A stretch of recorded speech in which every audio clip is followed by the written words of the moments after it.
Hey, what's going on, guys? I'm doing a recap today. Great day today. This has been one of the best streaks we've had, 2 week streaks. Really, this whole quarter's been on fire, so I'm really proud of a lot of you guys. This might be our best day individually and as a team. Um, so it's just, it's not so much that we've had the good call in the right asset classes, just you guys are really starting to get this idea of working your pairs trades. You're not just all on one side of the market. You're trading a little bit of risk on, a little bit of risk off. You're working your positions inside of those plays really well. Between some of you have smaller accounts, you're working 1 and 2 lots, you're telling me, but you're still doubling up 2-to-1 ratios in a really good manner. You're playing your edges well, and then it's all this hard work we've been working on in the live room, and some of you in the coaching has really paid off. So some of you, I mean, this is the stuff I asked you guys to put in.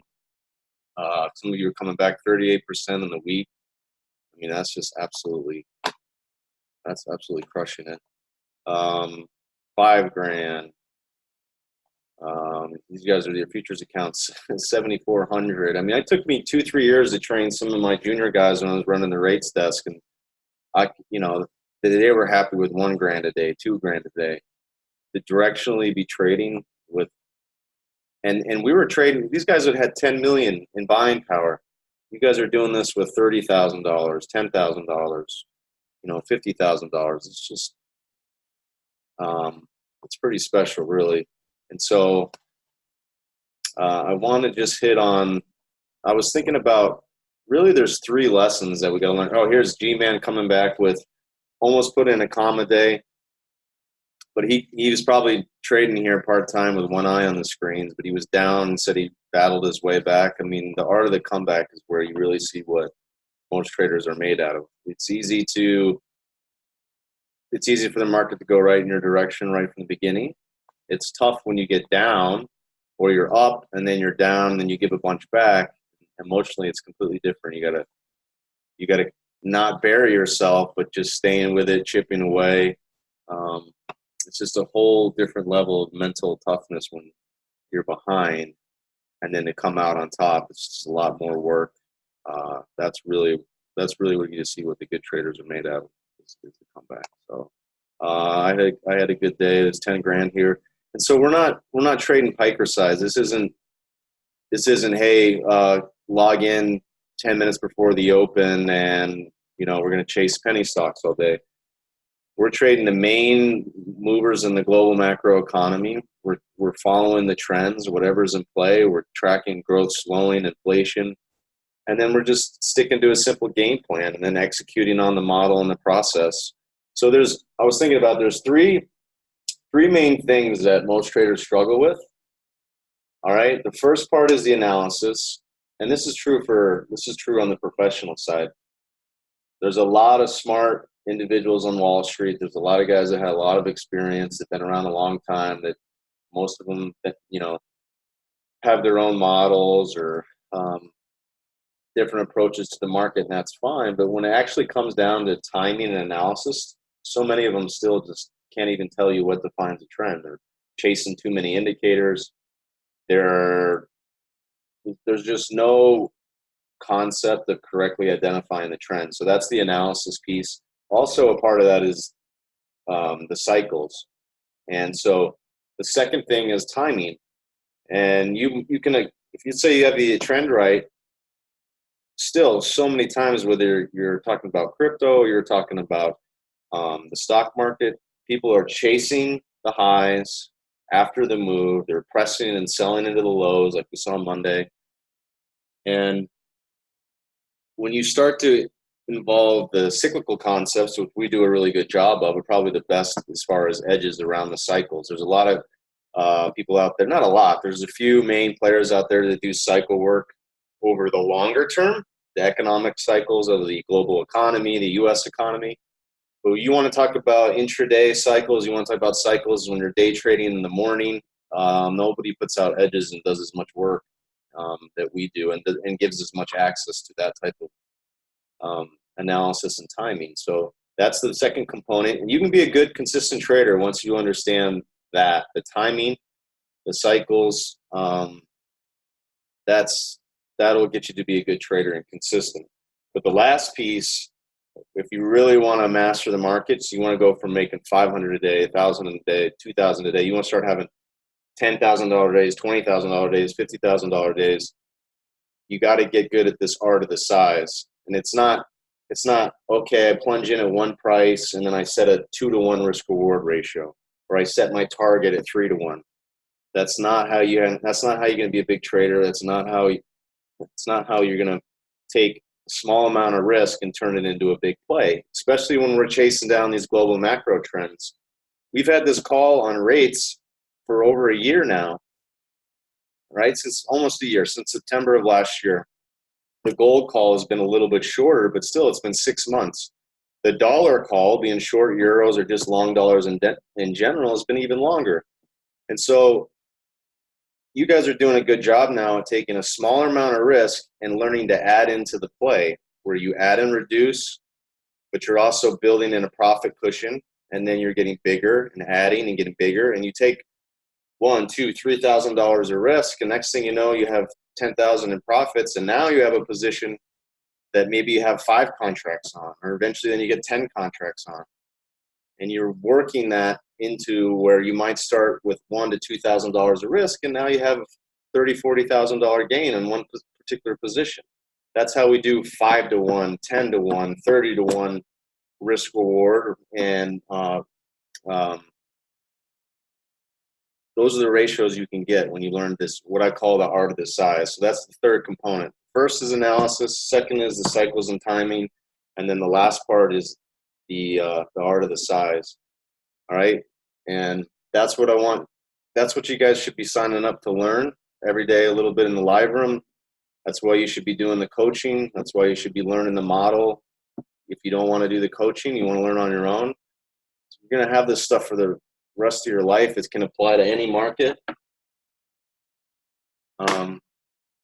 Okay, that's all I have to say about that. That's enough of that rant. So as far as what we did today, there's really just a lot of profit taking again this morning. I mean, we've had this euro-dollar futures play on. This is what I was talking about, adding. I was adding for the entire week, and then today was the first day I took profits into a new high. All right. Let's see, what else? 10s came in today, and 10-year futures. Bond market's a little bit overbought here, so we booked some stuff pretty well at new highs. I did nibble again just late in the day, but I lightened up on pretty much all my calls. I just want to figure out where my video went. Disappeared.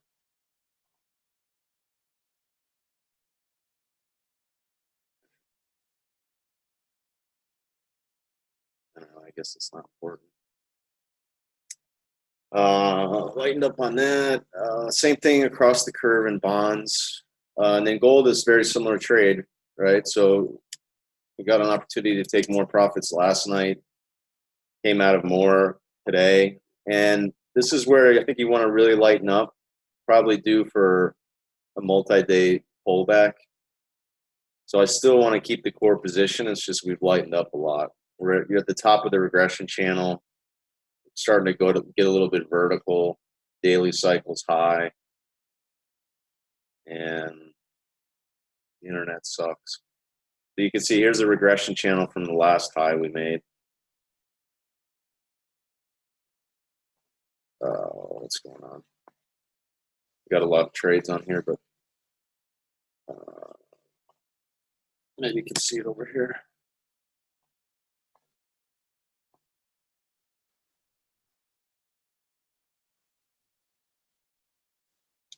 Sorry, guys, give me a second. All right, so from the last highs we made, intermediate term highs, you're right. I mean, we could easily pull back here with this 4-hour cycle with daily.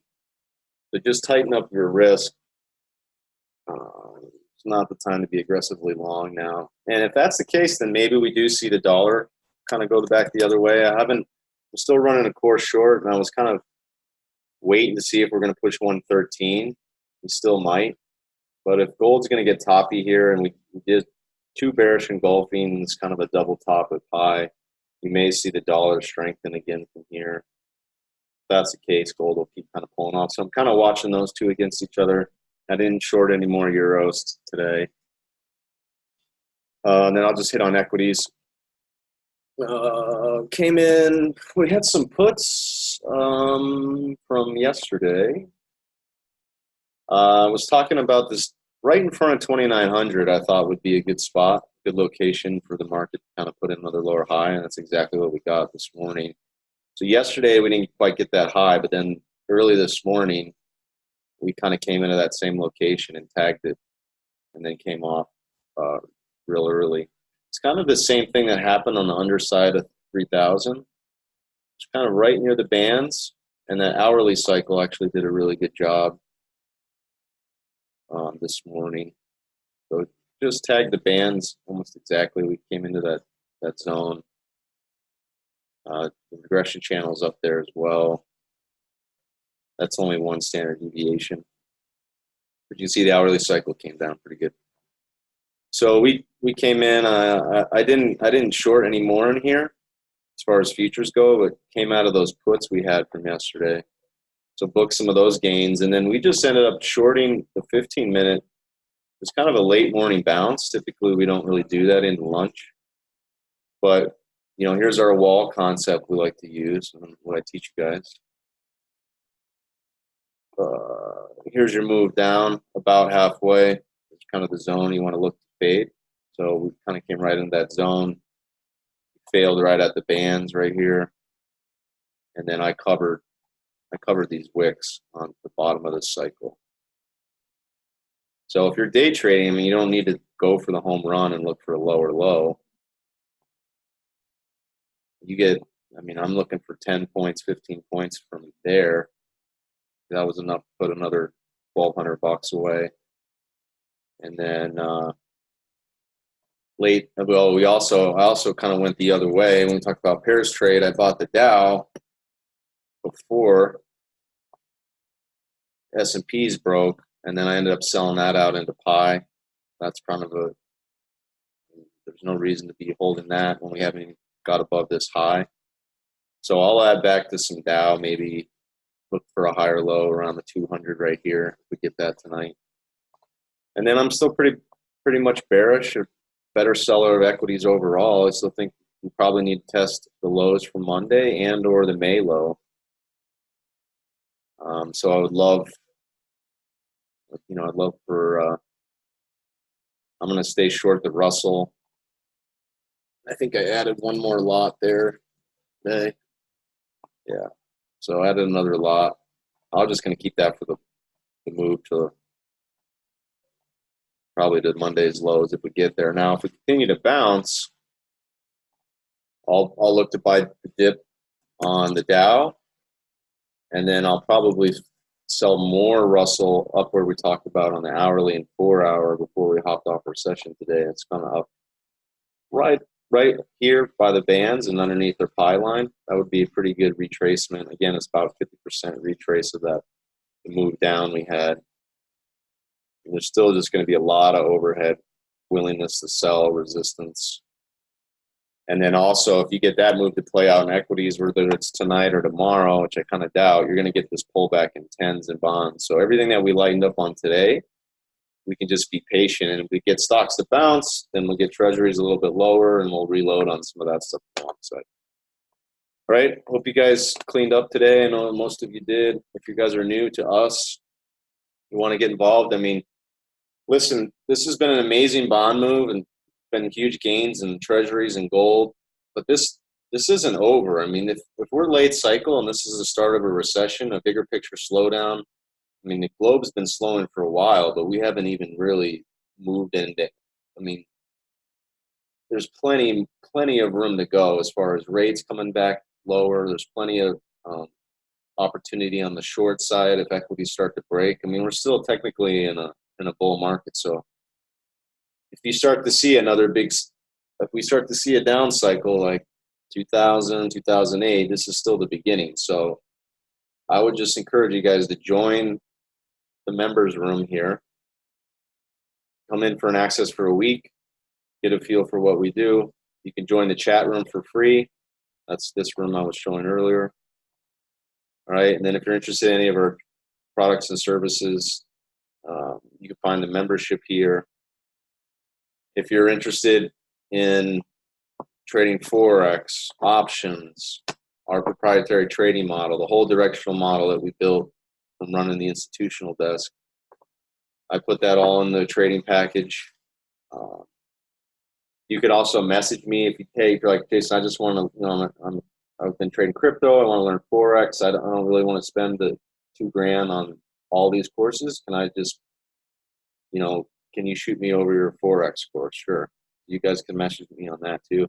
And then this is the coach program. This is where it's not about me walking you through trades. It's not about the model. It's not about you guys just learning on your own. This is about you as an individual. What are you doing right? What are you doing wrong? What are your hangups? What are your habits? What are your good trading habits? Your bad trading habits? And we work on that. You're not gonna kind of go through those weeds in your mind and in your trading. You got to pull all those weeds out. And it's tough to go through it on your own. You need a coach that says, hey, have you thought about this? Why are you doing that? I see that you've done this really good the last 5 times, but why are we still hung up and keep doing this pattern? Why are we keep repeating this? And you have to kind of go outside yourself to get to those answers. Because if you already had all those answers, you wouldn't be where you're at. You wouldn't be stuck. You wouldn't be hitting a wall. You wouldn't be, in negative territory. You wouldn't be struggling and frustrated. If you had all those answers yourself, you wouldn't be where you are. So you guys have someone come alongside you and say, hey, what about this? What about that? And ask you the right questions. And that's what a good coach does. So anybody that performs at a high level has coaching. And so I did some bonuses in there. I throw in an iPad. It's pretty cool. I have a bunch of bonus videos from all different live training sessions that we've done. Get all the PDFs, the course material. So that's there too, if you guys are interested. All right. Hope you had a great day. We'll see some of you in the morning.